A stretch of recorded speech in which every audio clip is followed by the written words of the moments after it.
ఏం తమ్ముళ్ళు హుషారుగా ఉన్నారా? ఏమమ్మా ఆడబిడ్డలు హుషారుగా ఉన్నారా? మీరు దొంగలు పడ్డారు రాష్ట్రంలో. ఇప్పుడు రాష్ట్రాన్ని కాపాడుకోవాలి మనందరం. అందరూ కూడా సిద్ధంగా ఉండాల్సిందిగా మిమ్మల్ని అందరినీ కోరుతున్నాం. ఈరోజు పలాస మిమ్మల్ని చూస్తా ఉంటే నాకు అనిపిస్తా ఉంది, నా జీవితంలో ఎన్నో సార్లు వచ్చాను కానీ ఇంత స్పందన నా జీవితంలో ఎప్పుడూ చూడలేదు. అంత స్పందన ఉంది. ఎక్కడ పోయినా ప్రజల్లో విపరీతమైనటువంటి స్పందన. అదే మరి ప్రభుత్వ వ్యతిరేక చాలా స్పష్టంగా కనపడుస్తా ఉంది. ఈరోజు నాకు ప్రాణ సమానమైన తెలుగుదేశం పార్టీ కుటుంబ సభ్యులు ఒక పక్క ఎంత కసిగా ఉన్నారంటే 5 ఏళ్లు పెట్టిన కష్టానికి ఈరోజు ఒక కక్ష తీర్చుకోవాలి, చిత్తుగా వైఎస్ఆర్ కాంగ్రెస్ పార్టీని ఓడించాలని నా తమ్ముళ్లు సిద్ధంగా ఉన్నారు. జన సైనికులు ఎక్కడ పోయినా వాళ్ళ ఉత్సాహం నేను చూస్తున్నా. మా నాయకుడిని అవమానించిన ప్రతి ఒక్కరిని చితగ్గొట్టాలని మా జన సైనికులు సిద్ధంగా ఉన్నారు. ఇంకో పక్కన మనం ఎన్డీఏలో భాగస్వాములయ్యాం. తెలుగుదేశం, జనసేన, బీజేపీ కలిసి ఇప్పుడు మీ ముందరకు వచ్చాం. మీ ముందరకు వచ్చినప్పుడు ఇక్కడ ఉమ్మడి అభ్యర్థులుగా మన రామ్మోహన్ నాయుడు ఎంపీ అభ్యర్థిగా ఇక్కడికి వస్తారని నాకు ఈ జిల్లాకు వచ్చినప్పుడు ముందుగా నాకు గుర్తొచ్చేది నా మిత్రుడు ఎర్రం నాయుడు.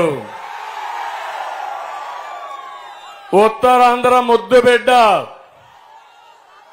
నేను ఒకసారి యునైటెడ్ ఫ్రంట్ లో మంత్రి పదవి వస్తే కేబినెట్ ర్యాంక్ ఇవ్వాలంటే ఎవరికి ఇవ్వాలని ఆలోచించినప్పుడు ఒక్క నిమిషం ఆలోచించకుండా నేను ఎంపిక చేసిన అభ్యర్థి ఎర్రం నాయుడు గారు అని చెప్పి నేను మీకు తెలియజేస్తున్నా. ఒక సమర్థవంతమైన నాయకత్వాన్ని ఇవ్వగలిగే శక్తి, తెలివితేటలు, కలుపుగోల్తనం ఎర్రమనాయుడుకు ఉన్నాయి. ఈ రోజు ఎర్రమనాయుడు లేని లోటు తెలుగుదేశం పార్టీకి తీరని లోటు. అయినా కూడా ఈరోజు రామ్మోహన్ నాయుడు కూడా తండ్రికి తగ్గ బిడ్డ. 2 సార్లు ఎంపీ అయ్యాడు. 3వసారి ఎంపీ చేయడానికి మీరు సిద్ధంగా ఉన్నారు. అది నాయకత్వ లక్షణం. పులికి పుట్టే బిడ్డ కూడా పులిగానే పుడుతుంది, పులి బిడ్డే పుడుతుంది. అదే మరి ఇంకొకసారి మీరు చూస్తే ఇక్కడికి వస్తానని నాకు గుర్తొచ్చేది గౌరవనీయులు సర్దార్ గౌత లచ్చన్న.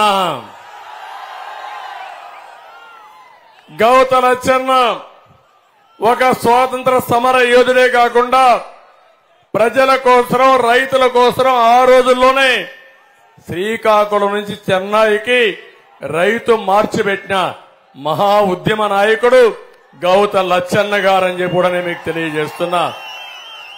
అలాంటి మహానాయకుడితో నేను 1978లో అసెంబ్లీలో శాసనసభ్యుడిగా ఉన్నాను. ఆయన కూడా శాసనసభ్యుడిగా ఉన్నాడు. ఆయన పట్టుదల చూసేవాడిని. ఎప్పుడు కూడా ఒక్క నిమిషం కూడా ఉండకుండా ప్రజా సమస్యలపైన, వెనుకబడిన వర్గాల మీద నిరంతరం పోరాడిన వ్యక్తి గౌత లచ్చన్న. ఆ తర్వాత గౌత శివాజీ కూడా ఆయన కుమారుడుగా రాజీ లేని పోరాటం చేసి ఈ నియోజకవర్గానికి ఎనలేని సేవలు అందించిన వ్యక్తి గౌత శివాజీ అని చెప్పి నేను మీకు తెలియజేస్తున్నా. అలాంటి కుటుంబంలో పెట్టినటువంటి శిరీష ఈరోజు మీ ఆడబిడ్డ. రాజకీయ ప్రాధాన్యత ఉండే కుటుంబం. ఎన్ని అవమానాలు పడింది తమ్ముళ్ళు అని మిమ్మల్ని అడుగుతున్నా. అంటే వాళ్ళని ఏమనాలి నాకైతే అర్థం కావడంలా. ఒక్కసారి ఎమ్మెల్యే అయిన వాడికే ఇన్ని తోకలు వస్తే 3 తరాలు రాజకీయాలు చేసే వాళ్ళకి ఎంత ఉండాలి తమ్ముళ్ళు పవరు? ఆ పవర్ ఉపయోగిస్తే వీళ్ళు ఏమవుతారు తమ్ముళ్ళు? వీళ్ళ తప్పు కాదు, పెద్ద సైకో చిన్న సైకోల్ని తయారు చేశాడు తమ్ముళ్ళు. అది బాధ. మా ఆడబిడ్డలు గుర్తుపెట్టుకోవాలి ఆ విషయం. ఇక్కడికి వచ్చినప్పుడు నాకు ఒక ఇది వస్తుంది. శ్రీకాకుళం కొత్త కాదు, ఉత్తరాంధ్ర నేను రావడం కొత్త కాదు, 40 ఏళ్ల నుంచి వస్తూనే ఉన్నా. మనం ఉదుహుదును చూశాం. ఉదుహుదు కంటే స్పీడ్ గా నేను విశాఖపట్నానికి వచ్చి ఆ రోజు ఈ ప్రాంతాన్ని కాపాడానా లేదా అని మిమ్మల్ని అడుగుతున్నా. 12-14 రోజులు విశాఖపట్నంలో మకాం వేశాను. కలెక్టరేట్ కొట్టుకోబోయింది. అయినా కూడా బస్సులోనే ఉండి తిరిగి మిమ్మల్ని అందరినీ మామూలు మనుషులు చేసిన తర్వాత తిరిగి హైదరాబాద్కు పోయిన రోజులు అవన్నీ. ఇక్కడ తిత్లీ వచ్చింది. నాకు సమాచారం తీసుకుని రాత్రంతా మేలుకొని తుఫాన్ని పర్యవేక్షించి ప్రాణ నష్టం లేకుండా కాపాడి తెల్లవారితో నేరుగా ఇక్కడికే వచ్చాను. పలాస కేంద్రంగా పెట్టుకుని 14 రోజులు ఇప్పుడే దసరా కూడా పండగ చేసుకోకుండా దసరా పండగ కూడా ఈ బాధితులతో మీదతోనే చేసి ముందుకు పోయిన పార్టీ తెలుగుదేశం పార్టీ. ఆ విషయం మీరు గుర్తుపెట్టుకోవాల్సిన అవసరం ఉంది. నేను ఇక్కడ ఒకే ఒక మాట మిమ్మల్ని అడుగుతున్నా. ఆ రోజు పక్కనే ఉన్నాడు ఈ యొక్క సైకో. ఎక్కడున్నాడు? విజయనగరంలో ఉన్నాడా లేదా? వచ్చాడా ఇక్కడికి? పరామర్శించాడా మిమ్మల్ని? ఎవరైనా బుద్ధుండేవాడైతే రాజకీయాల్లో అది అప్పుడేమన్నాడు? నాకు అధికారం లేదు, అధికారం చంద్రబాబు నాయుడుకు ఉంది, ఆయన చేస్తాడు, నాకు ముఖ్యమంత్రి పదవి ఇస్తేనే వస్తానని చెప్పిన దుర్మార్గుడు ఈ సైకో. అవునా కాదా అని అడుగుతున్నా మిమ్మల్ని. ఇది బాధ్యత అని మిమ్మల్ని అడుగుతున్నా. రాజకీయ నాయకుడి పరిస్థితి ఏంటి? ఈరోజు శిరీష ఉంది, లేకపోతే రామ్మోహన్ నాయుడు ఉన్నాడు. మీకు కష్టం వస్తే ఇబ్బందులు వస్తే మీకు అండగా ఉన్నారా లేదా అని మిమ్మల్ని అడుగుతున్నా. అలాంటి వ్యక్తులు మీ మనుషులా? లేకపోతే నాకు అధికారం ఇస్తే అప్పుడు వస్తానన్న వాళ్ళు మీ హితులా? మీరే ఆలోచించుకోవాల్సిన అవసరం ఉంది. ఇది వీళ్ళ నేచర్. అది అంటే వీళ్ళంతా కూడా ప్రజల్ని సేవాభావంతో చూడరని చెప్పి కూడా నేను మీకు తెలియజేస్తున్నా. అందుకే నేను మళ్లీ చెప్తున్నాను, ఈ రోడ్డంతా నాకు జ్ఞాపకం ఉంది. ఎన్నిసార్లు తిరిగానో నాకే లెక్కలేదు.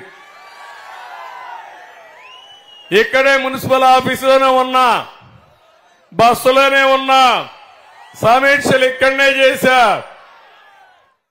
నేను శ్రీకాకుళం కూడా పోలేదు. జ్ఞాపకం ఉందా మీకు? నేను శ్రీకాకుళం పోతే అందరూ శ్రీకాకుళం వస్తారు, పని చేసే లోపల మధ్యాహ్నం అవుతుంది. అట్లా కాదు, ఇక్కడే ఉండాలి, క్షేత్రస్థాయిలో ఉండాలి, మిమ్మల్ని ఆదుకోవాలని దగ్గర 480 కోట్ల రూపాయలు మీకు ఇచ్చిన తర్వాత, ప్యాకేజ్ ఇచ్చిన తర్వాత ఇక్కడి నుంచి నేను వెళ్ళాను తప్ప అప్పటి వరకు ఇక్కడే ఉన్నానని చెప్పి నేను మీకు తెలియజేస్తున్నా. అప్పుడే నేను నరేగా కింద కూడా ఒక ప్రోగ్రాం పెట్టి మళ్లీ జీడి మొక్కలు కూడా మీకు ఇచ్చి జీడి తోటలకు నష్టపరిహారం ఇచ్చి మళ్లా పంటల అభివృద్ధి చేయాలనుకున్నాను. ఆ రోజు అంత మునిపే మీరు చూస్తే ఉత్తరాంధ్రలో మొట్టమొదటిసారిగా డ్రింకింగ్ వాటర్ తీసుకొచ్చింది కూడా ఎర్రమనాయుడు కేంద్ర మంత్రిగా ఉన్నప్పుడే తీసుకొచ్చాడు. అక్కడి నుంచి మీరు ఒకసారి చూస్తే కిడ్నీ కోసం పవన్ కళ్యాణ్ గారు నా దగ్గరకు వచ్చి ఈ ప్రాంతంలో కిడ్నీ సమస్య ఉంది, మీకు కూడా తెలుసు, మనం ఏదో చేయాలంటే అప్పటికే నేను ఆలోచించి మొట్టమొదటిసారిగా కిడ్నీ బాధితులకి పెన్షన్ ఇచ్చిన పార్టీ తెలుగుదేశం పార్టీ. అవునా కాదా అని మిమ్మల్ని అడుగుతున్నా. డయాలసిస్ సెంటర్లు పెట్టిన పార్టీ తెలుగుదేశం పార్టీ. ఇక్కడే హాస్పిటల్ కట్టాలంటే ఆ రోజే నేను డబ్బులు కూడా శాంక్షన్ చేసి పోతే దానికి 5 ఏళ్లు అయ్యింది. ఇప్పటికి కూడా ఆ రోజు నేను పెట్టిన డయాలసిస్ సెంటర్లు పెట్టి నాటకాలు ఆడుతున్నారు తప్ప ఎక్కడన్నా రీసెర్చ్ స్టేషన్ పెట్టారా అని మిమ్మల్ని అడుగుతున్నా. నా ఆలోచన రీసెర్చ్ స్టేషన్ పెట్టాలని, పరిశోధన జరగాలని, దీన్ని భవిష్యత్తులో ఎట్టి పరిస్థితుల్లో నివారించడానికి ఏ మార్గాలు ఉన్నాయో అవన్నీ చేయాలనుకున్నా. అవన్నీ చేయకుండా దుర్మార్గులు నాటకాలు ఆడుతున్నారు. నేను వస్తాను, ఇక్కడుండే ఒక అతనున్నాడు, ఎగిరెగిరి పడుతున్నాడు. ఏమనుకుంటున్నాడు నాకు అర్థం కాదు. 2 రోజుల తర్వాత ఇప్పుడు నీళ్లలో ఉండే చేప ఎట్టెట్ట ఎగురుతుందో రేపు నీళ్లు అయిపోయిన తర్వాత రోడ్డు మీద పడేస్తే ఆ చేప ఏ విధంగా గిజగిజలాడుతుందో మీరే చూడబోతున్నారు. తమిళ ఉత్తరాంధ్ర నేను ఒకటే అడుగుతున్నా, యువత మేలుకో. ఎక్కడ చూసినా మా యువ కిషోరాలే కనపడొస్తున్నాయి. నేను ఎక్కడ పోయినా కూడా ఎక్కువ కనపడేది యువతే కనపడొస్తున్నారు. 18 నుంచి 35 సంవత్సరాలు యువత అంతా రోడ్డు మీదకి వస్తున్నారు. నేను ఒకటే, ఈ ప్రాంతంలో ప్రభుత్వ ఉద్యోగాల్లో బాగా రాణించేది ఉత్తరాంధ్ర యువత. కష్టపడి చదువుకుంటారు, సర్కారు కొలువుకు కూడా ఎప్పుడు కష్టపడతారు. ప్రభుత్వ నోటిఫికేషన్ కోసం నిరంతరం వెయిట్ చేస్తూ కడాన డిఫెన్స్ లో కూడా రాణించే వాళ్ళు ఇప్పుడు రాష్ట్రంలోనే ఎక్కువ మంది డిఫెన్స్ లో పనిచేసేది శ్రీకాకుళం జిల్లా వాళ్లే. నేను అనేక సార్లు ఆలోచించాను. అంటే ఉద్యోగమే కాదు, మీలో ఒక పట్టుదల, నేను చనిపోయినా పర్వాలేదు, దేశ సేవలో చనిపోవాలని, దేశ రక్షణలో చనిపోవాలని వీరోచితంగా పోరాడే యువత శ్రీకాకుళం జిల్లా యువత అని చెప్పి నేను మీకు తెలియజేస్తున్నా.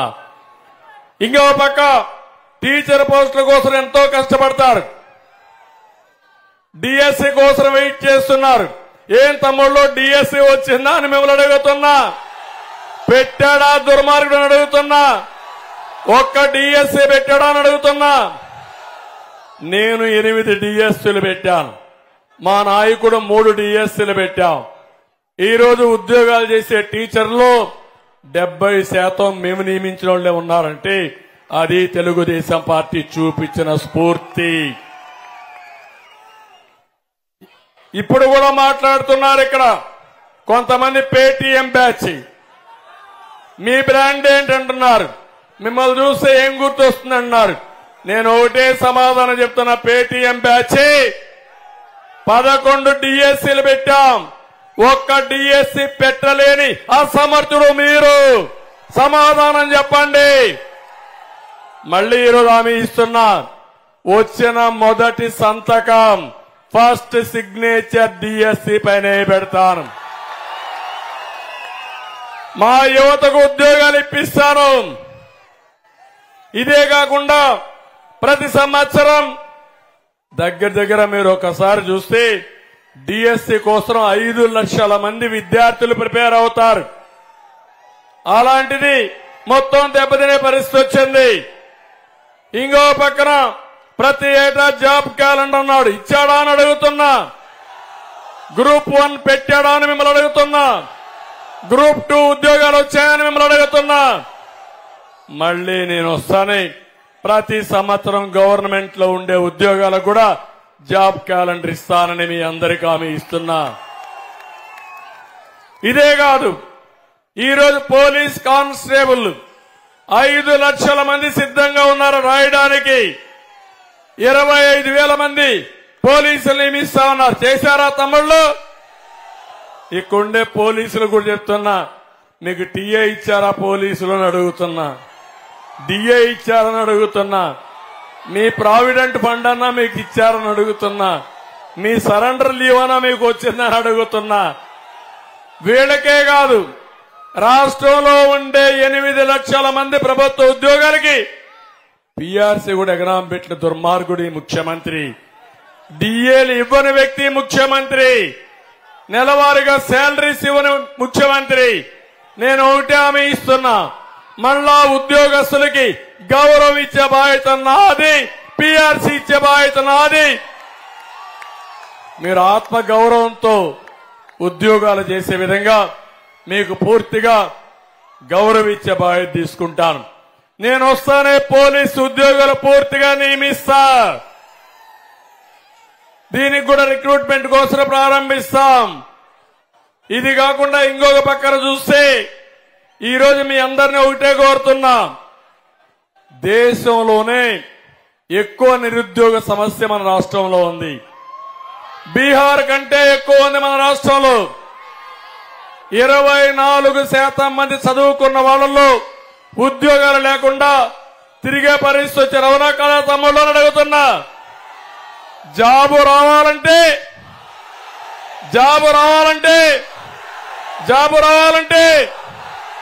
అది నా బ్రాండ్ పేటీఎం బ్యాచ్.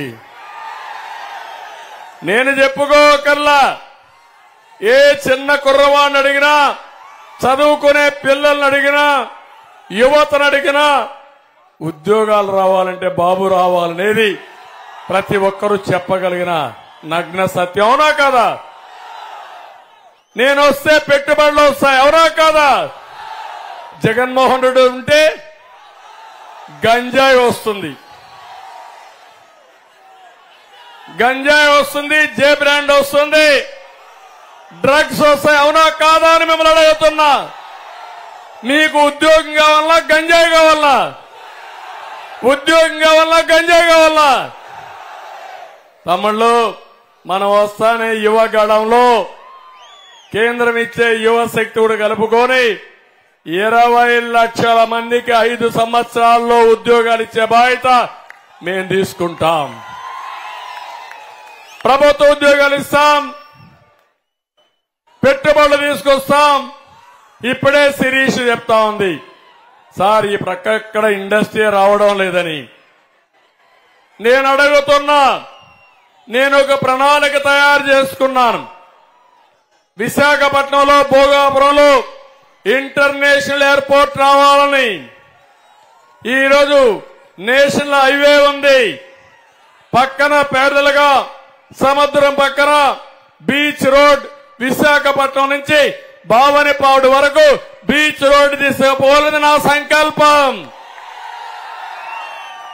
ఈ రెంటి మధ్య పరిశ్రమలు ప్రోత్సహిస్తే, టూరిజాన్ని ప్రోత్సహిస్తే తమ్ముళ్ళు మీరు వేరే ప్రాంతాలకు పోవాలనా?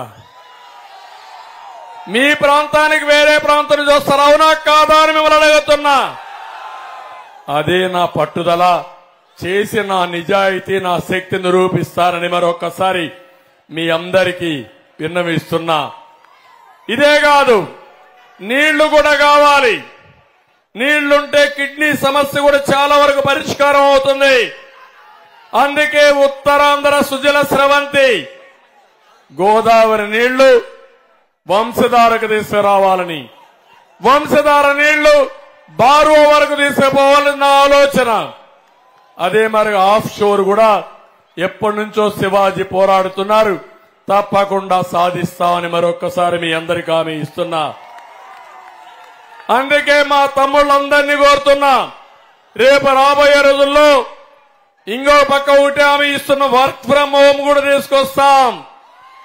పలాసలో జీడిపప్పు గార్డెన్ లో కూర్చొని, కొబ్బరి చెట్ల మధ్య కూర్చొని మీరు ప్రపంచంలో ఎక్కడికి పనిచేయాలన్నా పనిచేసే విధానానికి శ్రీకారం చుడతాం. మీ ఇంట్లోనే కూర్చొని పనిచేయచ్చు. కాదు బోరు కొట్టిందంటే వర్క్ స్టేషన్లు కడతాం పలాస మండలాల్లో. ఇక్కడి నుంచి అన్ని కంపెనీల్లో పనిచేయడానికి మీకు స్కిల్ డెవలప్మెంట్ చేపించే బాధ్యత నేను తీసుకుంటాను. మొన్నే పవన్ కళ్యాణ్ గారు మేము ఆలోచించాం, రాష్ట్రంలో జనాభా లెక్కలు తీస్తాం, బీసీ జనాభా కూడా తీయాలనుకున్నాం. అదే సమయంలో మీలో ఉండే స్కిల్స్ కూడా ఒకసారి అనలైజ్ చేసి, మీరు ఒకే విషయం గుర్తుపెట్టుకోండి, మీ జీవితంలో ఏ విధంగా రాణించాలనుకుంటారో అలాంటి స్కిల్స్ మీకు ఇప్పించి నాయకత్వాన్ని ఇచ్చి మిమ్మల్ని తయారు చేసే బాధ్యత నాదని మా యువతకు విజ్ఞప్తి చేస్తున్నా. ఏదైనా సాధ్యం కాదు. నేను కూడా ఒక సాధారణ కుటుంబంలోనే పుట్టాను తమ్ముళ్ళు. నేను ప్రాక్టీస్ చేశాను, ఈరోజు ముఖ్యమంత్రి అయ్యాను. ఐఏఎస్ ఆఫీసర్లకు అడ్మినిస్ట్రేషన్ నేర్పిస్తున్నాను. మీలో కూడా శక్తి ఉంది. మీకు కొంచెం హ్యాండ్ హోల్డింగ్ ఇస్తే నేర్పిస్తే ఏదైనా చేయగలుగుతారని చెప్పి నేను మీకు తెలియజేస్తున్నా. నేను ఒకటే మిమ్మల్ని అందరినీ కోరుతున్నా. ఈరోజు ఇక్కడ అచ్చెన్నాయుడు గారు ఉన్నారు, రాష్ట్ర తెలుగుదేశం పార్టీ అధ్యక్షుడిగా ఉన్నారు. అదే వైఎస్ఆర్ కాంగ్రెస్ లో చూస్తే ఎవరిది పెత్తనం తమ్ముళ్ళు అని మిమ్మల్ని అడుగుతున్నా.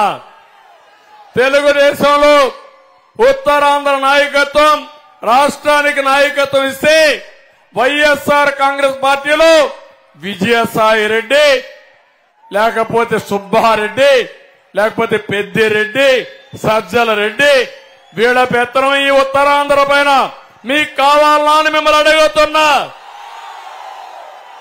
వీళ్ళు ఒక నాయకులని మిమ్మల్ని అడుగుతున్నా. ఉత్తరాంధ్రకి ఆత్మాభిమానం ఉందా లేదా తమ్ముళ్ళు అని మిమ్మల్ని అడుగుతున్నా. మీ మీద అభిమానంతో ఇక్కడికి వచ్చారని అడుగుతున్నా. కాదు, విశాఖపట్నంలో ఉండే భూములపైన ప్రేమ దొంగలకి ఆనకొండలుగా వచ్చి ఉత్తరాంధ్రలో భూములు కబ్జా చేశారు, ఎక్కడికక్కడ దోచేసే పరిస్థితికి వచ్చారని చెప్పి కూడా నేను మీకు తెలియజేస్తున్నా. నేను ఒకటే ఒక విషయం చెప్తున్నాను. ఈరోజు మీరు చూశారు, అచ్చెన్నాయుడు గారు లాంటి నాయకుడిని ఉన్న పళంగా అరెస్ట్ చేశారా లేదా తమ్ముళ్ళు అని మిమ్మల్ని అడుగుతున్నా. శిరీషాని ఇబ్బంది పెట్టారా లేదా అని మిమ్మల్ని అడుగుతున్నా. ఇక్కడుండే కార్యకర్తలను ఇబ్బంది పెట్టారా లేదని మిమ్మల్ని అడుగుతున్నా. నేను అనుకుంటే ఒక్కడు తిరుగుతాడా వీడు రోడ్డు మీద? నాకు చేత కాదా? 14 సంవత్సరాల ముఖ్యమంత్రిని, 22 సంవత్సరాలు తెలుగుదేశం పార్టీ అధికారంలో ఉన్నాం. నేను ముఖ్యమంత్రిగా ఉన్నప్పుడే జగన్మోహన్ రెడ్డి పాదయాత్ర చేశాడు, వీళ్ళ నాన్న కూడా పాదయాత్ర చేశాడు. నేను ఆ రోజు అనుకుంటే అడుగు ముందు పెట్టేవాళ్ళ అని మిమ్మల్ని అడుగుతున్నా. ఇబ్బంది పెట్టాడా లేదా అని మిమ్మల్ని అడుగుతున్నా. కడాన ఎంత ఇబ్బంది అంటే నన్ను ఇబ్బంది పెట్టి నేను ప్రతిరోజు అందరినీ కాపాడుకోవడానికి నిద్ర లేని రాత్రులు గడిపాను. 5 సంవత్సరాలు. సాయంత్రం అయితే ఎవరిని అరెస్ట్ చేస్తారో తెలియదు. వాడిని బయట తీసుకురావాలంటే 60-70 రోజులు కోర్టు ద్వారా ఖర్చులు పెట్టి నానా అవస్థలు పెట్టి బయట తీసుకొస్తే మళ్ళా ఇంకొక రోజు ఇంకొకరిని అరెస్ట్ చేస్తారు. కడాన మీరు చూశారు, శుక్రవారం వస్తే ప్రొక్లైన్ పంపిస్తారు, ఎక్కడికక్కడ బిల్డింగులు కొట్టేస్తారు. అంటే వీళ్ళకి ఆస్తులు కూలగొట్టడం అలవాటు అయిపోయింది. మామూలుగా ఒక మనిషిని కొడితే మళ్లీ రికవర్ అవుతారని, ఆర్థికంగా ఇబ్బంది పెట్టాలని ఎక్కడికక్కడ మనుషుల్ని, వాళ్ళ ఆస్తుల్ని విధ్వంసం చేసే పరిస్థితికి వచ్చారు. ఇవన్నీ చూసిన తర్వాత ఇటీవల మీరు చూశారు, నన్ను కూడా అరెస్ట్ చేశారు. నన్ను అరెస్ట్ చేస్తే మా మిస్సెస్ అయితే, నా భార్య అయితే 40 ఏళ్లు ఎప్పుడూ బయట రాలా. ఎన్టీ రామారావు గారు ముఖ్యమంత్రిగా ఉన్నప్పుడు కూడా బయట రాలేదు. నేను ముఖ్యమంత్రిగా 14 ఏళ్లున్నా ఎప్పుడూ బయట రాలేదు. అలాంటి వ్యక్తి 53 రోజులు వారు అవస్థ పడిన విషయం చూస్తే నేను కష్టపడాలనా, నేను ఈ రాష్ట్రం కోసం తాపత్రయపడాలనా అని నేను కూడా ఆలోచించే పరిస్థితి. కానీ ఒకటే ఆలోచించాను, నేను కూడా పోరాడకపోతే ఈ రాష్ట్రంలో అందరం గాని ఇదే మార్గం అయితే రాష్ట్రాన్ని కాపాడుకోలేకపోతాం. 40 ఏళ్లు నేను నన్ను గౌరవించారు, ఆదరించారు. ఏ తెలుగు బిడ్డకు ఇవ్వనంత ఆదరణ మీరు చూపించారు కాబట్టి మళ్లీ మీ రుణం తీర్చుకోవాలి, ఈ రాష్ట్రాన్ని కాపాడాలని ఏకైక ధ్యేయంతో ఈ రోజు నేను పనిచేస్తున్నాను. ఏం తమ్ముడు, నాకు ముఖ్యమంత్రి పదవి కావాలనా? నేను అడుగుతున్నా, నాకు ముఖ్యమంత్రి పదవి కావాలనా? 14 ఏళ్లు ముఖ్యమంత్రి, మళ్ళా వస్తే ముఖ్యమంత్రే కదా. నాకు పదవి అనేది బాధ్యత. జగన్మోహన్ రెడ్డికి పదవి అనేది వ్యాపారం. ఆ విషయం మీరు గుర్తుపెట్టుకోవాలి. కడాన మా మిస్సెస్ కూడా నేను జైల్లో ఉన్నప్పుడు కొంతమంది కార్యకర్తలు అధైర్యపడిపోయి, ప్రజలు కూడా అధైర్యపడిపోయి ప్రాణాలు వదిలిపెట్టేశారు, దిగులు పడిపోయి చనిపోయారు. అలాంటి వారికి అండగా ఉండాలని, ఒక కుటుంబ సభ్యుడికి అన్యాయం జరిగితే ఏ విధంగా స్పందిస్తామో ఆ విధంగా మా మిస్సెస్ వీళ్ళందరూ స్పందించి నిజం గెలవాలనే కార్యక్రమానికి శ్రీకారం చుట్టారు. 6 నెలలు తిరిగారు. 203 కుటుంబాలను పరామర్శించారు. 95 నియోజకవర్గాలు తిరిగారు. 25 పార్లమెంట్లు తిరిగారు. 9700 కిలోమీటర్ల దూరం తిరిగి రాష్ట్రంలో నష్టపోయిన కుటుంబాలకు ఒక ధైర్యం చెప్పారు. అవన్నీ చూస్తే మాకు ఇంత శ్రమ అవసరమా అనిపిస్తుంది. కాదు, నేను చేసినా మా మిస్సెస్ చేసినా ఈ రాష్ట్రం కోసం చేశాను తప్ప ఏది కోరి ఉద్యోగం కావాలనో ఇంకోటి కాదు. కానీ ఇలాంటి సందర్భంలో మాకు మీరు అండగా ఉండి రాష్ట్రాన్ని కాపాడకపోతే ఏమవుతుందో ఆలోచించమని మిమ్మల్ని అందరినీ కోరుతున్నా. తమ్ముళ్ళు, ఈ రోజు ఒకటే నేను మిమ్మల్ని కోరేది, మేము త్యాగం చేశాం, నాయకులు త్యాగం చేశాం. పవన్ కళ్యాణ్ గారిని అయితే అడుగడుగునా అవమానించారు. మామూలు అవమానం కాదు, శారీరకంగా బాధ పెట్టారు, మానసికంగా వేధించారు. అన్ని విధాలా వేధించినా ఒకే మాట చెప్పాడు, ఎన్ని వేధింపులైనా భరిస్తా, ఈ రాష్ట్రంలో వైఎస్ఆర్ కాంగ్రెస్ పార్టీని ఓడించే వరకు నా పట్టుదల వీడనని చెప్పిన వ్యక్తి పవన్ కళ్యాణ్ గారు. ఈరోజు బీజేపీ కూడా ఆ పట్టుదలతోనే ఉన్నాం. మేము కలిసింది మా కోసరం కాదు, ప్రజలు గెలవాలి, రాష్ట్రం నిలవాలి, మీరు బాగుపడాలి అనే ఏకైక ద్వయంతో కలిసాం. మేము 3 జెండాలు, కానీ అజెండా ఒకటే, అభివృద్ధి, సంక్షేమం, ప్రజాస్వామ్య పరిరక్షణే మా ధ్యేయం. దీనికి పూర్తిగా సహకరించమని మిమ్మల్ని కోరుతున్నాం. ఇక్కడే జీడి రైతులు తెల్ల బంగారం. ఎక్కడ చూసినా, నేను ఎప్పుడొచ్చినా నాకు ముందుగా వేసేది జీడిపప్పుతో దండ. ఇప్పుడు కాదు, ఆనవాయితీ ఇక్కడికి వచ్చినప్పుడంతా జీడిపప్పుతోనే ఆహారం వేస్తారు. అలాంటిది 80 కేజీల బస్తా 16,000 అమ్మాల్సింది 7,000కు పడిపోయింది. అవునా కాదా తమ్ముళ్ళు అని మిమ్మల్ని అడుగుతున్నా. గిట్టుబాటు ధర లేదు. అందుకే నేను ఒకటి చెప్తున్నాను, తప్పకుండా జీడి కోసం ఒక బోర్డు ఏర్పాటు చేయాలి. ఏర్పాటు చేస్తాం, గిట్టుబాటు ధర ఇప్పిస్తాం, మీకు నష్టపరిహారం ఇచ్చి కనీస మద్దతు ధర ఇప్పించి మిమ్మల్ని ఆదుకోవడానికి ముందుకు పోతామని కూడా మీ అందరికీ తెలియజేస్తున్నా. ఇది కాకుండా ఈరోజు నేను ఒక్క విషయం మిమ్మల్ని అందరినీ కోరుతున్నాను తమ్ముళ్ళు. మా ఆడబిడ్డలున్నారు, ఏమమ్మా ఒక్క విషయం చెప్తున్నా మీ అందరికీ, భవిష్యత్తులో ఇల్లు లేని వారందరికీ ఇండ్లు కట్టించే బాధ్యత నాది. ఇప్పుడిచ్చే ఇంటి జాగానే కాదు, ఇప్పుడు జగన్మోహన్ రెడ్డి ఇచ్చిన ఇండ్లు కూడా క్యాన్సిల్ చేయను. ఆ ఇండ్లు అక్కడనే కట్టిస్తాను మీరు కోరుకుంటే. లేని వారికి 2 సెంట్లు ఇచ్చి మీకు మంచి ఇల్లు కట్టించే బాధ్యత మేము తీసుకుంటాం. రెండోది, ఇంత మునుపు ఇండ్లు కట్టుకొని చాలా వరకు నష్టపోయారు. వారందరికీ ఒక హామీ ఇస్తున్నా, వారందరికీ ఏవైతే డబ్బులు లేకుండా ఇండ్లు కట్టి మీరు ఆ రోజు వస్తుందనుకున్నారు, కానీ ఈ ప్రభుత్వం ఇవ్వకుండా మోసం చేసింది, అలాంటి వాళ్ళకు కూడా ఆర్థిక సహాయం చేసే బాధ్యత నాది. అప్పటికే రికార్డులు కూడా ఎస్టాబ్లిష్ చేశాం. టిడ్కో ఇళ్లు నేనే కట్టాను. ఈ దుర్మార్గుడు రంగులేశాడు తప్ప ఆ ఇండ్లు పూర్తి చేయలేదు. నేను వచ్చిన వెంటనే టిట్కో ఇండ్లు పూర్తి చేసి మీకు ఇచ్చే బాధ్యత మాది.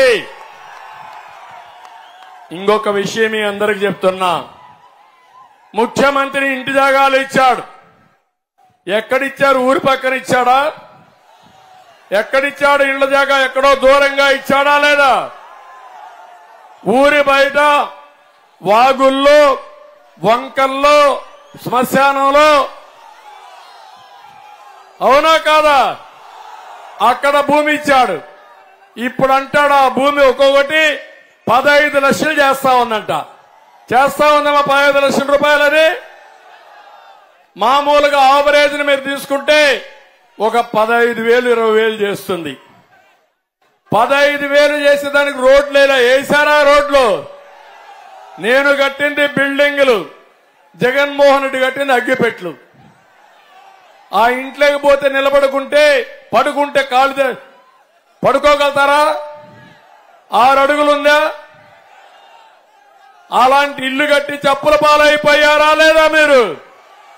కేంద్రం 1,50,000 ఇచ్చింది, 30,000 నరేగా డబ్బులు ఇచ్చాడు. దానికంటే ఒక్క పైసా ఎక్కువ ఇచ్చాడా అని మిమ్మల్ని అడుగుతున్నా. ఇచ్చాడా? 1,80,000 కంటే పైన ఇచ్చాడా మీ ఇంటికి? ఎవరికైనా ఇచ్చాడా అని అడుగుతున్నా. దాన్నిచ్చి ఈ రోజు ఈ ముఖ్యమంత్రి చెప్పేది 15 లక్షలు ఇచ్చాడంట మీకు ఒక ఇల్లు. చేస్తుందా తల్లి అని అడుగుతున్నా ఎవరైనా సరే. ఇంకొక పక్క ఈ రోజు మీరు చూస్తా ఉంటే ఇవన్నీ చూసినప్పుడు నాకు అనిపిస్తుంది అన్ని కూడా అబద్దాలు చెప్పడంలో దిట్ట. ఈయనకు PhD ఇవ్వచ్చు. ఈ రోజు నేను ఒక్క విషయం మీ అందరికీ చెప్తున్నా, నేను బటన్ నొక్కానంటాడు. నువ్వు బటన్ నొక్కావు, నువ్వు బొక్కిందెంత అని అడుగుతున్నా. నొక్కిందెంత, బొక్కిందెంత సమాధానం చెప్పమని నేను అడుగుతున్నా. ఈ పలాసలో నేను అతన్ని విమర్శించడం కాదు. మీ ఇంట్లో మీరున్నారు, ఆడబిడ్డలున్నారు, అదే మరి మా తమ్ముళ్ళు ఉన్నారు. కుటుంబం అంతా ఒక్కసారి ఆలోచించండి. నేను ఇచ్చానంటున్నాడు. ఏంటి నువ్వు ఇచ్చేది? మా డబ్బులే. అది కూడా బాధ లేదు. అబద్దాలు కూడా చెప్పే పరిస్థితికి వచ్చాడు. నేను ఒకటే, నీకెంత ఇచ్చాడు, ఎంత దొబ్బేశాడో ఒక్కసారి ప్రతి ఒక్కరూ బేరీ చేసుకోవాల్సిన అవసరం ఉంది. నేను అడుగుతున్న ఒక ఉదాహరణ, 2 మార్గాలున్నాయి. మీ మీద డబ్బులు దొబ్బేయడం ఒకటి ఉంది, మీకు ఇచ్చింది ఒకటి ఉంది. దొబ్బేసిన దాన్ని ఒక లెక్క కడదాం, ఇచ్చిన దాన్ని ఒక లెక్క కడదాం.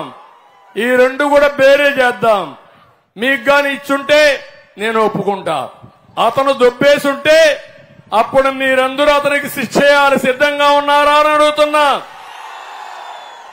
దానికి ఎక్సర్సైజ్ ఏంటంటే, అతను దొబ్బేశాడంటే 1 లీటరు రక్తం, 1 లీటర్ ఒక రక్తం 1,00,000 రూపాయలు.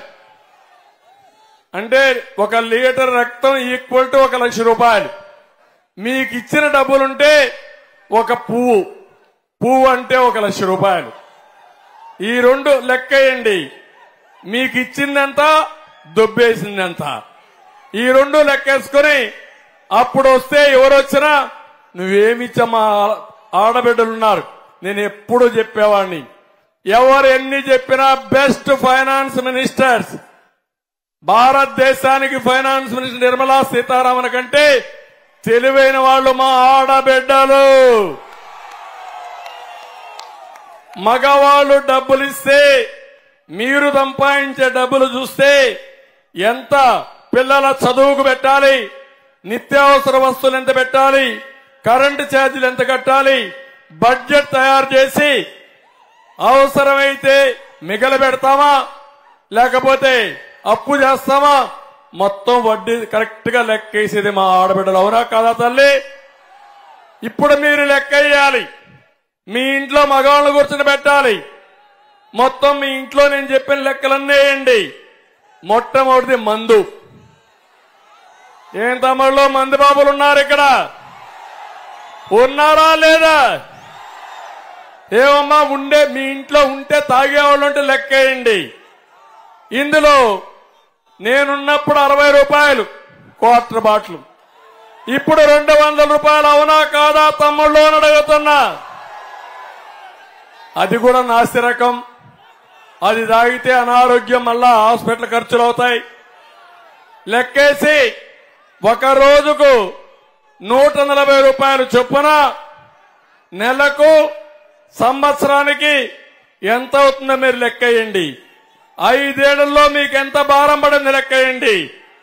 140 30 రోజులు 12 నెలలు 5 సంవత్సరాలు. నేను లెక్కేస్తే మీకు బొక్క ఇతను దొబ్బేసేది 2,50,000 రూపాయలు. అవసరమైతే మీరు కాగితం మీద పెట్టండి. కాగితం మీద పెట్టి 2,50,000 అంటే 2.5 లీటర్లు బ్లడ్ మీ దగ్గర నుంచి సాగేస్తున్నాడు జలగన్న. రెండోది మీ ఇంటి కరెంటు బిల్లు. అప్పటికి ఇప్పటికి తేడా. నేనున్నప్పుడు కరెంటు బిల్లు ఎంత తమ్ముళ్ళు? 200 వస్తే ఇప్పుడెంత? 600, 700, 1000. ఆవరేజ్న 500 తీసుకోండి. 500 తీసుకుంటే 500 ఇంటూ 12 ఇంటూ 5 లెక్కేసుకుంటే ఇది వాడకం బట్టి 30,000 నుంచి ఇంకా పైకి వెళ్ళిపోతుంది. ఇది బాధుడే బాధుడు. 50,000 వేసుకుంటే 1/2 లీటర్ మీ రక్తం తాగేసాడు జలగా. జగనన్న అవునా కాదా అని అడుగుతున్నా మిమ్మల్ని. అది అయిన తర్వాత పెట్రోల్ డీజిల్ బాధుడే బాధుడు. ఏమ్మా మోటార్ బైక్ ఉంటే ఒక విధానం, లేకపోతే ఆటో ఉంటే ఇంకోటి, కారుంటే ఇంకోటి. దీన్ని బట్టి చూస్తే 70 రూపాయలు పెట్రోల్ ఒకప్పుడు. ఇప్పుడెంత? 110. దుబ్బేసేదంతా 40. 40 ఇంటూ 30 ఇంటూ 12 ఇంటూ 5 లెక్కేసారా తమ్ముళ్ళు? ఇంట్లో కూర్చొని కాగితం మీద పెట్టండి. 30 రూపాయలు 330,000 అయితే 0.3 లీటర్స్ మీ యొక్క రక్తాన్ని జలగన్న తాగేశాడు. ఇంకో పక్క మీరు ఒక పక్క చూస్తే అదనంగా పప్పు మీద, నూనె మీద, బియ్యం మీద ఇంటి ఖర్చులు ఎంత అవుతుందో లెక్కేయండి. ఇల్లు కడితే ఇసుక ఒకప్పుడు 1000 రూపాయలు, ఇప్పుడు ఎంత తమ్ముళ్ళు? ఇసుక ట్రాక్టర్ 5,000. అవునా కాదా? 5,000 గాని కడితే ఒక ఇల్లు అయితే ఎంత అవుతుంది? కనీసం ఒక 50,000 అవుతుంది. అవునా కాదా? ఇసుకే 50,000 అంటే 1/2 లీటర్ జలగా మీ రక్తాన్ని తాగేస్తా ఉంది. అది కూడా లెక్కేయండి. Cement, steel. సిమెంట్ ఎవరిది? భారతీయ సిమెంట్. అక్కడ జలగం అలా తాగేస్తుంది మీ రక్తాన్ని. అది లెక్కేసుకుంటే ఒక ఇంటికి 1,00,000 రూపాయలు ఎక్కువైతే 1 లీటర్ నీ రక్తాన్ని జలగన్న తాగేశాడు. ఈ విధంగా మీరు చూసుకుంటే 5 లక్షలుగా అదనంగా నీ కుటుంబం ఖర్చు పెడితే 5 లీటర్ల రక్తాన్ని మీ రక్తాన్ని తాగాడు. అవునా కాదా అని అడుగుతున్నా మిమ్మల్ని. చెత్త మీద పన్నేశాడా లేదా? వృత్తి పన్నేశాడా లేదా? రిజిస్ట్రేషన్ ఛార్జెస్ పెంచాడా లేదా? అన్ని లెక్కేయండి. మీ మీద ప్రేముండి ఇవ్వడం లేదు. మిమ్మల్ని అందరినీ కూడా ఇచ్చేసి ఇచ్చే పరిస్థితికి వచ్చాడు. అదే మరిగా నేను ఇప్పుడు లీటర్ల రక్తం చెప్పాను. 1 లీటర్ సమానం 1,00,000 రూపాయల భారం. ఇప్పుడు పూలు చెప్తున్నా మీ అందరికీ. పూలు చెప్పినప్పుడు రాష్ట్రంలో 10 లక్షల రూపాయలు అప్పు చేశాడు మీ అందరిపైన. 1,00,000 కుటుంబాలు వేసుకోండి అంటే ఒక్కొక్క కుటుంబం మీద 10 లక్షలు అప్పు చేసిన దుర్మార్గుడు ఈ జలగ జగనన్న. అంటే కనీసం 8 నుంచి 10 లక్షలు మీ మీద భారం వేశాడు. నేను అడుగుతున్న జగన్మోహన్ రెడ్డి కడతాడా? నేను జగన్మోహన్ రెడ్డి అనడంలా జగన్ రెడ్డి, జగన్ రెడ్డి. ఎక్కడ చూసినా గన్ చూపించి బెదిరిస్తున్నాడు. అందుకే నేను అడుగుతున్నా, అప్పులు మీరు కడతారా ఆయన కడతారా? మీరే కడతారా? అవునా కాదా? కనీసం కుటుంబం పైన 6-7 లక్షల అప్పు చేశాడు. అంటే 6-7 పువ్వులు మీ నెత్తిన మళ్ళా ఎక్కడికక్కడ 6-7 పువ్వులు మన మీద వేశాడు, భారం వేశాడు. అక్కడి నుంచి వస్తే మీకు పెన్షన్ ఇస్తున్నాడు. నేనున్నప్పుడు 200 రూపాయలు 2000 రూపాయలు చేశానా లేదా అని మిమ్మల్ని అడుగుతున్నా.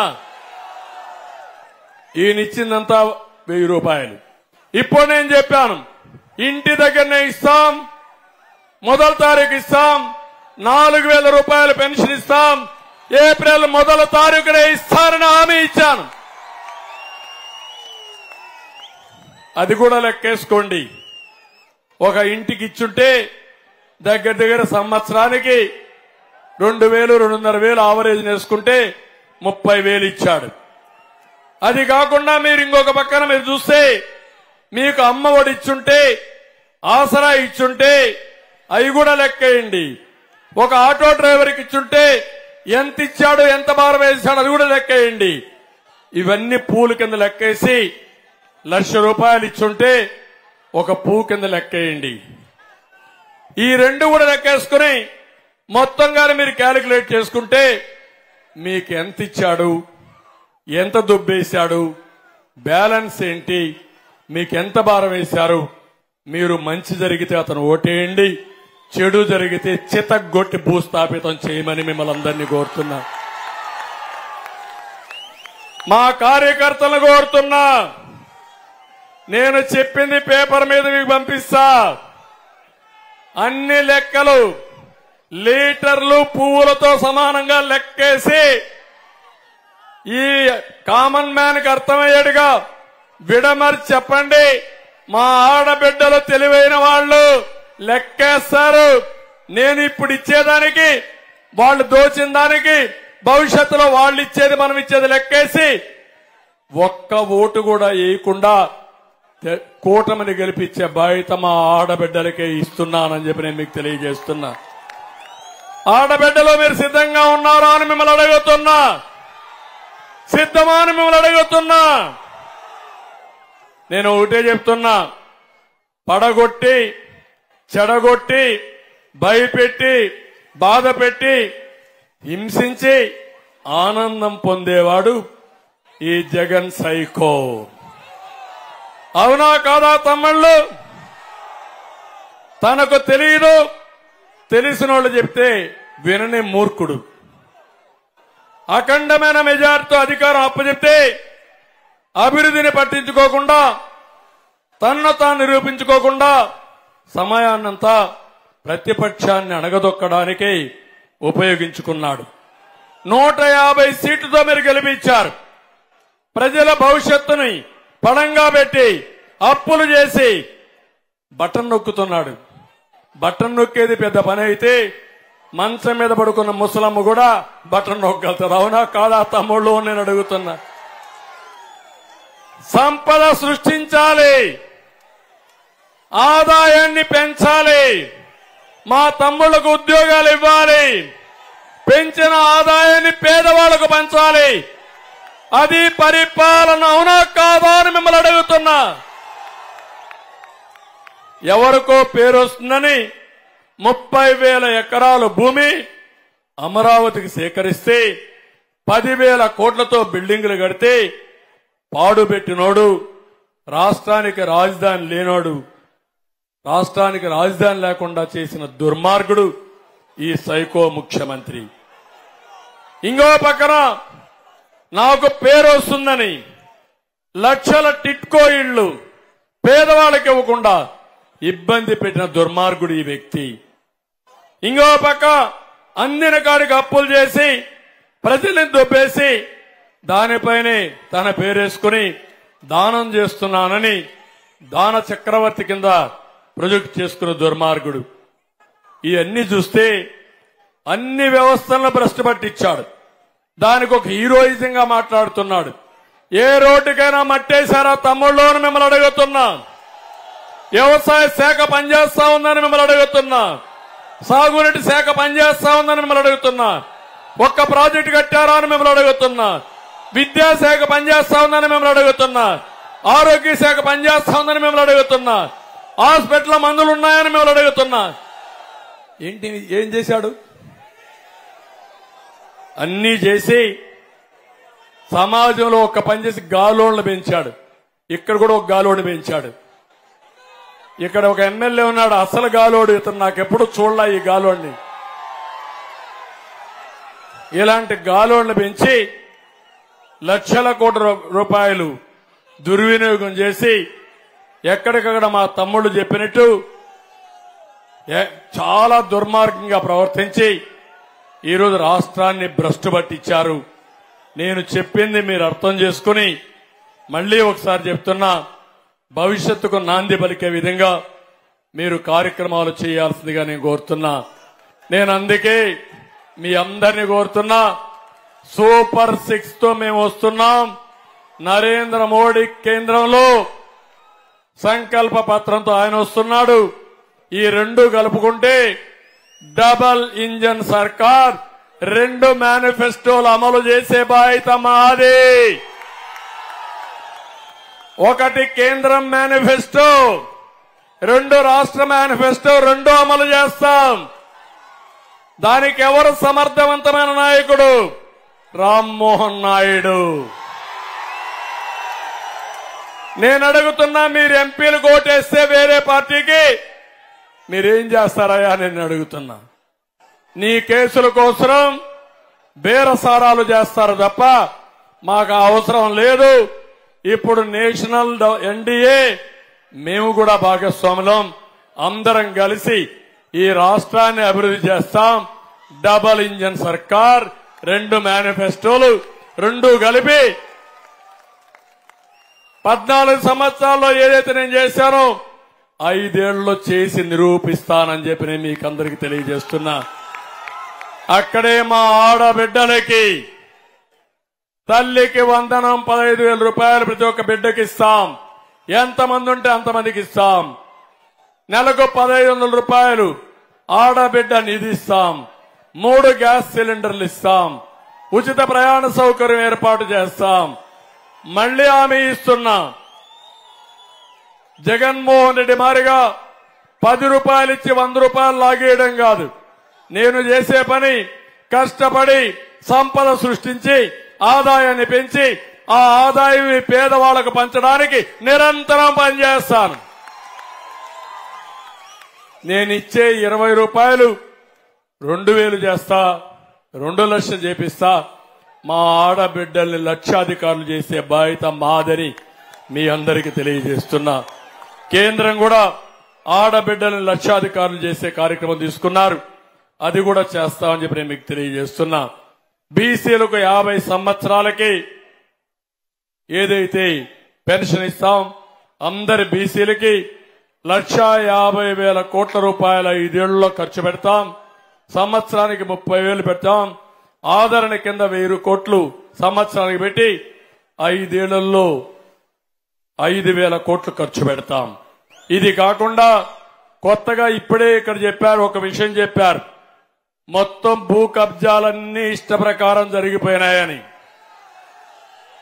భూ కబ్జాలు జరుగుతున్నాయా లేదా తమ్ముళ్ళు? ఇక్కడ ఇప్పుడే ఇట్లుంటే కొత్తగా ఒక యాక్ట్ తెచ్చాడు, భూ పరిరక్షణ చట్టం. అది వస్తే మీ భూమి మీ పేరుతో ఉండదు. జగన్మోహన్ రెడ్డి దగ్గర రికార్డులు ఉంటాయి. 90 రోజుల్లో నీ భూమి నీ పేరుతో ఉందో లేదో తెలుసుకోకపోతే, తమ్ముడు తినదు, తెలుసుకోకపోతే ఆ భూమి ఇంక నీది కాదు. మళ్ళా కోర్టులు కూడా పోయే పని లేదు. జిల్లాకు ఒక కోర్టు ఉంటుంది. వీళ్ళందరూ చాలా భయంకరంగా కొత్త చట్టాన్ని తీసుకొచ్చారు. రైతుల భూములకి రక్షణ లేని పరిస్థితి తీసుకొచ్చారు. 10-1 ఉండదు, అడంగాలు ఉండదు, ఏ రికార్డు ఉండవు. వాడు రాసిందే లెక్క. జగన్మోహన్ రెడ్డి మీ తలరాత రాసే పరిస్థితి వస్తున్నాడు. ఇది వస్తే ఇంకా మీకు ఇంకెవరు ఈ రాష్ట్రంలో ఉండలేరు. మన భూములు మన కాదు, ప్రత్యర్థుల్ని ఇంకేం చేస్తారో నాకే తెలియదు. మామూలు వాళ్ళు కూడా మనం బానిసలుగా బతికే పరిస్థితి వస్తుంది. ఇది చాలా ప్రమాదమైన యాక్టు. నేను ఒకటే చెప్తున్నా, నేను వస్తానే ఈ భూ పరిరక్షణ చట్టాన్ని అబాలిష్ చేసి మీ ఆస్తులు కాపాడే బాధ్యత మాది. ఇక్కడ జరిగిన భూ కబ్జాలన్నీ తిరగదోడతా అన్ని కూడా మళ్ళా తిరిగి ఎవరైతే భూములు కొట్టేశారో ఒరిజినల్ ఓనర్స్ కి అప్పచెప్పే బాధ్యత మేము తీసుకుంటామని మీ అందరికీ హామీ ఇస్తున్నా. ఇక్కడ ఒకసారి చూస్తే విశాఖపట్నంలో జగన్ రిషికొండను బోడిగుండు కొట్టేస్తే ఇక్కడ అప్పల్ రాజు వెమిలి కొండ, సూది కొండ, నల్ల బొడ్డూరు కొండలను తవ్వేశాడా లేదా? అడవిలో ఉండే వెలుగుబంట్లు ఊర్లోకి వస్తున్నాయి ఇప్పుడు. అవునా కాదా? అవునైతే జైలుపైకి ఎత్తండి. ఇంకా ఇలాంటి దుర్మార్గుడు మీరు క్షమిస్తామంటారు? అడవుల్లో అడవి జంతువులు ఉండాలి, ఊర్లలో మనుషులుండాలి. అడవుల జోలికి మనం పోతే అడవి జంతువులు ఊర్లోకి వస్తాయి. అందుకే ఇలాంటి అప్పల్ రాజు లాంటి వాడిని అడవికి పంపిస్తే శాశ్వతంగా అడవిలో ఉంటే మనకు సేఫ్టీ ఉంటుంది. తమ్ముళ్ళు, ఈ విషయం మీరు గుర్తుపెట్టుకోండి. ఇంకో పక్క 217 జీవో ద్వారా మత్స్యకారులు పట్టుకొడితే మంత్రి మాట్లాడలా. ఇంకో పక్క 2014-19లో మత్స్యకారుల సంక్షేమం కోసం 778 కోట్లు ఖర్చు పెట్టాం. మత్స్యకారుల కోసం 70-90% సబ్సిడీతో వలలు, పడవలు, ఐస్ బాక్సులు, మొబెడ్లు, ఆటోలు, వ్యాన్లు ఇవన్నీ కూడా ఇప్పించిన ఘనత తెలుగుదేశం పార్టీదని చెప్పి కూడా నేను మీకు తెలియజేస్తున్నా. ఇది కాకుండా అనేక విధాలుగా మత్స్యకారులు ఆదుకున్నాం. మళ్లీ ఒకటే చెప్తున్నా, మత్స్యకారులకు పూర్వ వైభవం వచ్చేట్టుగా ఆ కార్యక్రమాలు చేపడతామని చెప్పి కూడా నేను మీకు తెలియజేసుకుంటున్నాను. ఇంకొక పక్కన ఈరోజు ఈ పనులు చేస్తూనే ఈ నియోజకవర్గానికి వచ్చినప్పుడు మహేంద్ర తనయ ఆఫ్ షోర్ ప్రాజెక్ట్ పూర్తి చేసే బాధ్యత మాది. 480 కోట్లు కేటాయించాం, పక్కన పెట్టారు, మళ్ళా చేస్తాం. వంశధార బాహుదా అనుసంధానాన్ని పూర్తి చేసి నీటి సమస్య పరిష్కారం చేస్తాం. నా లెక్క ప్రకారం ఈ ప్రాజెక్టు పూర్తయితే కిడ్నీ సమస్య కూడా కొంతవరకు పరిష్కారం అవుతుంది నా ఆలోచన.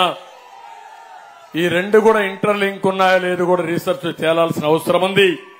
ఎప్పుడైతే నీళ్లు కిందికి వెళ్తున్నాయో ఫ్లోరైడ్ కంటెంట్ పెరిగిపోయి అక్కడి నుంచి ఆ నీళ్లు తాగినప్పుడు సమస్యలు కూడా వస్తాయనేది ఒక ఆలోచన ఉంది. నేను ఆ రోజు ఆలోచించాను, తప్పకుండా అలాంటి సమస్య పరిష్కారం కావాలంటే నీళ్లు రావాలి. అదే సమయంలో ప్రతి ఒక్క ఇంటికి కూడా ప్రొటెక్టెడ్ వాటర్ స్కీమ్ ద్వారా నీళ్లు వస్తే కొంతవరకు ఉపయోగపడుతుంది. ఆ తర్వాత మీరు తినే తిండి కూడా ఏదైతే తింటామో ఇక్కడ పంటలు వస్తాయో దానిపైన కూడా రీసెర్చ్ చేయడం. అల్టిమేట్ గా నేను ఒకటే ఆలోచిస్తున్నా, కిడ్నీ సమస్యలు లేకుండా ఉద్యానవనాన్ని ఏ విధంగా కాపాడాలో కాపాడే బాధ్యత తీసుకుంటామని చెప్పి నేను మీకు తెలియజేస్తున్నా. వంశధార కాలువలకు సిమెంట్ లైనింగ్ వేయాలి, అది కూడా చేపిస్తాం. పలాస ఆర్ఓబి పనులు పూర్తి చేసి ట్రాఫిక్ ఇబ్బందులు లేకుండా చేయాల్సిన అవసరం ఉంది, ఇది కూడా చేస్తాం. శ్రీకాకుళానికి ఐటీడీ ఏర్పాట్ల పైన మీరందరూ అడుగుతున్నారు. ఐటీడీఏ పెట్టే బాధ్యత మేము తీసుకుంటాం, తప్పకుండా పెడతాం. ఇదే కాకుండా ఇంకో పక్క పలాసలో రైతు బజార్ ప్రభుత్వం మూసేసింది, కొన్ని దిక్కుల తాకట్టు పెట్టేసింది. నేను ఒకటే చెప్తున్నా, మళ్ళా ఈ రైతు బజార్లో పెట్టింది నేనే పెట్టాను, ఇప్పుడు కాదు, సమైక్య ఆంధ్రప్రదేశ్ లో. రైతు బజార్ ఉద్దేశం కూడా రైతు పండించిన పంటలు నేరుగా రైతు బజారు తీసుకొచ్చి నేరుగా అమ్ముకునే సౌకర్యం ఏర్పాటు చేశాం. ఈ ఊరిలో పండిన పంట సర్ప్లస్ ఉంటే అది కూడా ప్రొక్యూర్ చేసి రాష్ట్రంలో ఉండే అన్ని రైతు బజార్లు అమ్మాలనేది ప్రధానమైన ఉద్దేశం చేశాం. ఇప్పుడు అది కూడా మానేశారు. మళ్ళా ఏం చేయాలో చేస్తామని చెప్పి కూడా నేను మీకు తెలియజేస్తున్నా. ఏదైతే kidney research and development centre ఇది రావాల్సిన అవసరం ఉంది. డెఫినెట్ గా పెట్టి దీని మీద పరిశోధన చేసి ఏదైతే కిడ్నీ సమస్యలు ఉన్నాయో దీనికి శాశ్వత పరిష్కార మార్గం కూడా చూస్తాం. Defence academy, skill development centre, ISI ఆసుపత్రి, అదే మరి కేంద్రీయ విశ్వవిద్యాలయం ఏదైతే ఇప్పుడే రామ్మోహన్ రెడ్డి చెప్పాడు అది కూడా చేస్తాం. 1950 టిట్కో ఇళ్లున్నాయి, వస్తానే చేసే బాధ్యత మాదని మీ అందరికీ తెలియజేస్తున్నా. ఇవన్నీ చేసి మళ్లీ పలాసకు పూర్వ వైభవం తీసుకొచ్చే బాధ్యత మాది. నేను ఇప్పుడు అడుగుతున్నా మిమ్మల్ని అందరినీ, శిరీషాని గెలిపిస్తారా లేదా అని మిమ్మల్ని అడుగుతున్నా.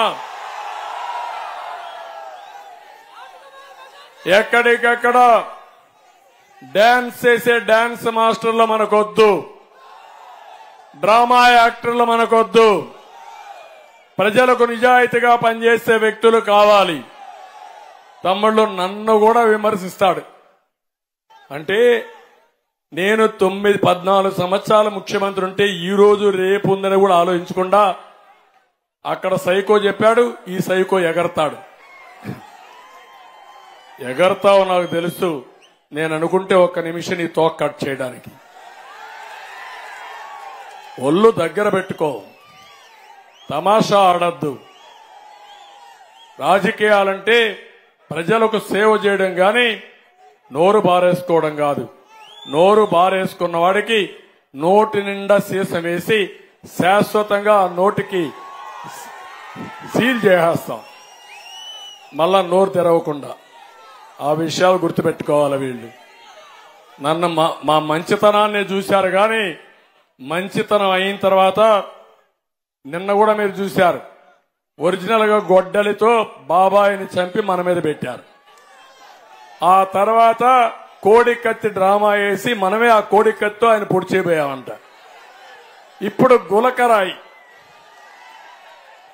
గులకరాయితో ఆయన హత్యా ప్రయత్నం చేశామంట. మన మీద రాళ్లేస్తారు, మంది మాత్రం ప్రాణం కాదు, ఎక్కడ పోయినా దాడి చేస్తారు. ఆయనంట తెలుగు జాతికి ప్రతిబింబం అంట. మేమంతా ప్రతిబింబాలు కాదు,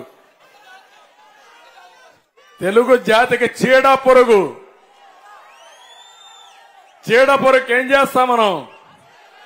మందు కొడతామా లేదా? వదిలించుకుంటామా లేదా? అలాంటి చీడ పొరుగు స్ఫూర్తి మనకు గౌతల లచ్చన్న గాని, ఎర్రమనాయుడు గాని వీళ్ళంతా స్ఫూర్తి దాతలు. వీళ్ళంతా ప్రజాసేవకు జీవితాలు అంకితం చేసినటువంటి స్ఫూర్తినిచ్చినటువంటి దాతలు. ఇప్పుడు వీళ్ళంటి వాళ్ళు చూసి ఈ రోజు కూడా మాట్లాడుతున్నా. నేను అడిగాను, ఒక మాట అడుగుతున్నా మీ తమ్ముళ్ళు, అది డ్రామా కాదు, ఓకే నేను కూడా ఒప్పుకున్నా. రాయో ఏదో వచ్చింది పడ్డది, ఉండాలి కదా, నా వస్తువు ఉండాలి కదా. ఇప్పుడు మీరు ఒక రాయి వేశారు, ఇక్కడ పడుతుంది, వచ్చి పడాలి కదా. ఇక్కడ పడకపోతే ఆడికైనా పోయి పడాలి కదా. వస్తానే కొట్టేసి మాయమైపోతుందా? ఏం తమ్ముడు మాయమైపోతున్నానని అడుగుతున్నా మిమ్మల్ని అందరినీ. ఒకప్పుడు ఉండేవాళ్ళు, కనికట్టు కట్టేవాళ్ళు, మన ఊరికి వచ్చేవాళ్ళు. జ్ఞాపకం ఉందా? పాత రోజుల్లో ఎవరికైనా పెద్దవాళ్ళు ఉంటారు, జ్ఞాపకం ఉందా? వచ్చేవాళ్ళు ఇక్కడ డ్రామా వేసి మరి అందరూ వచ్చి కూర్చున్నాక చూసావు కదా అని చూస్తూనే ఉంటాం. అయినాక ఏం చేసేవాళ్ళు, కోడి ఇది గుడ్డుంది చూసావంటాడు, కనపడకపోయినా ఒప్పుకుంటాం, చూసామంటాం, తలకాయ ఉంచుతాం. చూసిన తర్వాత చూడు గుడ్డు ఇప్పుడంతా పిల్లని పెడుతుంది అంటాడు, పిల్లని పెట్టేసిందంటాడు. మళ్ళా మనం చూసా కానీ ఎవరు మాట్లాడాం, ఎగరతా ఉందంటాడు, అక్కడ పోతాం చూడమంటాడు, చూస్తాం కనపడదు, అది కణికట్టు. మ్యాజిక్, ఇప్పుడు లేటెస్ట్ స్టేజ్ లో మ్యాజిక్. ఇప్పుడు జగన్మోహన్ రెడ్డి వచ్చాడంట, కరెంట్ ఆఫ్ అయిపోయిందంట. కరెంట్ ఆఫ్ అయిపోతే దానికి కూడా నేను బాధ్యుడంట. ఎవడి ప్రభుత్వమే? నీదే నాదే ప్రభుత్వం. నీ ప్రభుత్వంలో నన్ను తిట్టావు, నా ప్రభుత్వంలో నన్నే తిట్టావు, నీ ప్రభుత్వంలో కూడా నన్ను తిడతావా నువ్వు?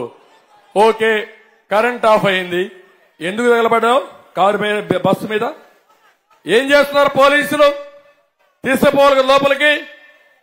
నువ్వు ఒక విఐపి కదా, ఒక ముఖ్యమంత్రి కదా, సెక్యూరిటీ సమస్య ఉంది కదా, లోపల తీసుకుపోవాలా లేదా తమ్ముళ్ళు? తీసుకుపోవాలా లేదా? తీసుకుపోరు. వాడు ఒక రాయి వేసాడంట. రాయి వేసిన తర్వాత రాయి తగిలింది. తగలతానే ప్లే కార్డ్స్ వచ్చాయి ముందర. మీరు చూసారా బస్సు ముందర? నా మీద రాస్తూ 5 నిమిషాల్లో ప్లే కార్డ్స్ బస్సు ముందర ఉన్న ధర్నా. డ్రామా కాకపోతే ఏంటే? డ్రామా మాస్టరు, నీ డ్రామా కథలు అయిపోయినాయి, ప్రజలకు తెలిసిపోయింది. ఇంక నో మోర్ డ్రామా. నీ డ్రామా నమ్మరు. ఆ విషయం నువ్వు గుర్తుపెట్టుకోమని హెచ్చరిస్తున్నా. ఈ డ్రామా కంపెనీలు డ్రామాలు మానేయాలి. ప్రజా సమస్యలపైన పోరాడు. నేనన్నాను ఈరోజు, నువ్వు ఎంత ఇచ్చావో ఎంత బొక్కావో లెక్క ఏమన్నాను, లెక్క తీస్తాను. దానికి సమాధానం చెప్పమంటే ఎప్పుడో 5 ఏళ్లకు ముందు చేశావు, మీ తాతయ్య మారి చేశాడు, మీ ముత్తాతయ్య మారి చేసి ఎవడికి కావాలవి? అయిపోయింది. 2019 నాకు ఓటేయలేదు. ఎందుకు వేయలేదు? ఆయన చెప్పిన మాట నమ్మారు. ముద్దులు పెట్టాడు, నెత్తిన చేయి పెట్టాడు, బుగ్గలు నిమిరాడు, ఐస్ అయిపోయారు, ఓటేశారు. తర్వాత పిడిగుద్దులే గుద్దులు జరిగాయి. ఇప్పుడు ప్రజల్లో బాధుడే అయిపోయింది. ఇప్పుడు ప్రజల్లో కోపంలో ఉన్నారు. ఇప్పుడు మళ్ళా కొత్త నాటకాలకి కొత్త డ్రామాలకి తెర తీశాడు. అవునా కాదా అని అడుగుతున్నా. నేను కూడా ఖండించాను. ఎప్పుడన్నా నా మీద రాయేసి నువ్వు ఖండించావా? నువ్వేంటయ్యా నేను అడుగుతున్నా? నువ్వు పెద్ద గొప్ప నాయకుడివా? మీ నాయన కంటే ముందు నేను ముఖ్యమంత్రిని, గుర్తుపెట్టుకో. సమైక్య ఆంధ్రప్రదేశ్ లో, ఈ దేశంలో కేంద్రంలో ప్రభుత్వాలు ఏర్పాటు చేయడంలో నేను ముందుండే వ్యక్తిని. నేను తప్పు పట్టడం లేదు. వచ్చింది నీకు అవకాశం. అవకాశం వచ్చిన తర్వాత దాన్ని దుర్వినియోగం చేస్తూ పెద్ద చిన్న లెక్క లేకుండా ప్రతి ఒక్కరిని ఇష్టానుసారంగా మాట్లాడి ఒక పేటీఎం బ్యాచ్ ని పెట్టుకొని విపరీతంగా పవన్ కళ్యాణ్ వస్తే నోరు బారేస్తారు. ఈ రోజు కూడా ఒక వ్యక్తి మాట్లాడుతున్నాడు, పిఠాపురంలో ఓడిస్తారంట, మేము ఇన్ని పులివెందల్లో ఓడించలేం అంటే ఆంబోతుల మారిగా అరుస్తారు, ఇష్టానుసారంగా మాట్లాడతారు. అంటే వీళ్ళ మాటలకు భయపడి మేము పారిపోతే ఇక్కడే ప్రజానీకం బానిసలుగా వీళ్ళకి బతకాలి. వాళ్ళు వేసే ఎంగులు మెతుకులు మీరు తిని నోరెత్తకుండా మీ జీవితాంతం బాధపడుతూ మీరు ఏం అడగకుండా డబ్బులు ఇమ్మంటే డబ్బులు ఇవ్వాలా, ఓటేయమంటే ఓటేయాలా. రేపు మనుషులకు రక్షణ లేదు, ఆడబిడ్డలకు శీలానికి రక్షణ లేదు. గంజాయి బ్యాచ్ వస్తుంది. గంజాయి తాగినోడికి తల్లి పెళ్ళాం వ్యత్యాసం తెలియదు. గంజాయి ఎందుకు వచ్చిందంటే నా మీద దాడి చేస్తారా, మా ఆఫీస్ మీద దాడి చేస్తారా? అంత కొవ్వెక్కిపోయిందా మీకు? అందుకే ఆ కొవ్వు తగ్గించడానికి ఈ ఎన్నికలు. మిమ్మల్ని అందరినీ కోరుతున్నా, ఎంఆర్పీఎస్ కూడా తప్పకుండా కేటగరైజేషన్ కు తెలుగుదేశం పార్టీ కట్టుబడి ఉన్నాం. అవి కూడా చేస్తాం. మళ్లీ నేను చెప్తున్నా, అందరికీ న్యాయం చేసి మళ్లీ ఆంధ్రప్రదేశ్ రాష్ట్రాన్ని, తెలుగు జాతిని అగ్రభాగాన పెట్టడం మా కూటమి లక్ష్యం. ఇది చేసే శక్తి సామర్థ్యం మాకుంది. నిండు మనసుతో ఆశీర్వదించమని అందరినీ కోరుకుంటూ సెలవు తీసుకుంటున్నా. జై హింద్, జై సైకిల్ బెల్ మోగింది సౌండ్ ఫుల్, ఆ తాడే పల్లి ఇల్లు ఇక తాళ వేసుకెళ్ళు. అభివృద్ధి ఇల్లు 5 ఏళ్లు బతుకు డల్లు, నువ్వు తప్పుకుంటే మేలు ఇక పైన కోడు ఇల్లు. జరుగు జగన్ ఖాళీ చెయ్యి కుర్చీ, జనరాజ్యం వస్తున్నది ఎన్నికల్లో గెలిచి.